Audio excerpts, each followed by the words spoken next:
पहली बात तो यह कि भारत सरकार को कुछ करना ही नहीं था। यह झगड़ा भारत सरकार का था ही नहीं।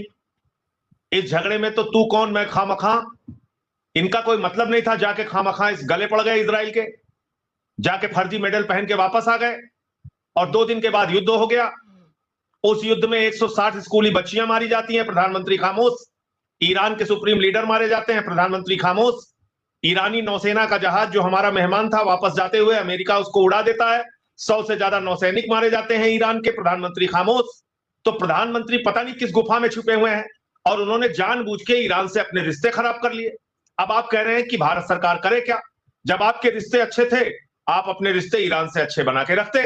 भारत को कम से कम तेल और गैस का जो ये संकट पूरे देश में मंडरा रहा है, इस संकट से तो मुक्ति मिल जाती, क्योंकि प्रधानमंत्री को पता था कि यह संकट आएगा। मैं पूरी जिम्मेदारी से आपके चैनल पे ये बात कह रहा हूं। मैं 2 दिन से 267 का नोटिस दे रहा हूं कि इस मुद्दे पे चर्चा कराई जाए, और जब सदन में चर्चा होगी तो मैं बात रखूंगा कि ये प्रधानमंत्री के द्वारा प्रायोजित, प्रधानमंत्री के द्वारा जबरन देश की जनता को महंगाई की आग में धकेलने की कार्रवाई है। और ये बात मैं इसलिए कह रहा हूं कि हार्मुज का समुद्री मार्ग, जिससे भारत का 60% कच्चा तेल आता है और 50% गैस आती थी, आपने ईरान के साथ जबरदस्ती अपने रिश्ते बिगाड़ के वो गैस और तेल की सप्लाई बंद करवा ली।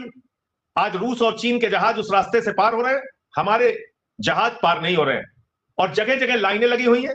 मोरबी गुजरात में 600 से अधिक टाइल्स की फैक्ट्रियां बंद हो चुकी हैं। एक मिनट रुकिए, मोरबी और बाकी चीज कीजिए कि वहां से रूस और चीन के जहाज आ रहे हैं, भारत के जहाज नहीं आ रहे हैं। और भारत और ईरान के रिश्ते इतने मित्रतापूर्ण थे कि ईरान हमको रुपए में तेल देता था। भारत और ईरान के रिश्ते इतने मित्रतापूर्ण थे कि 1984 में ऑर्गेनाइजेशन ऑफ इस्लामिक कंट्रीज जब हमारे खिलाफ हो गई थी, तो अकेला ईरान ऐसा देश था जिसने कश्मीर के मसले पे भारत का साथ दिया था। भारत और ईरान के रिश्ते इतने मित्रतापूर्ण थे कि 60,000 करोड़ रुपए की धनराशि जो तेल का बकाया था, उन्होंने कहा आप अपने अर्थव्यवस्था में भी इस्तेमाल कीजिए, बाद में हमको लौटा दीजिएगा। आप उस देश के साथ जबरदस्ती अपना रिश्ता क्यों बिगाड़ लिए, जब आपको पता है कि 50% से अधिक हार्मुज समुद्री मार्ग का रास्ता ईरान के कब्जे में है, ईरान में आता है।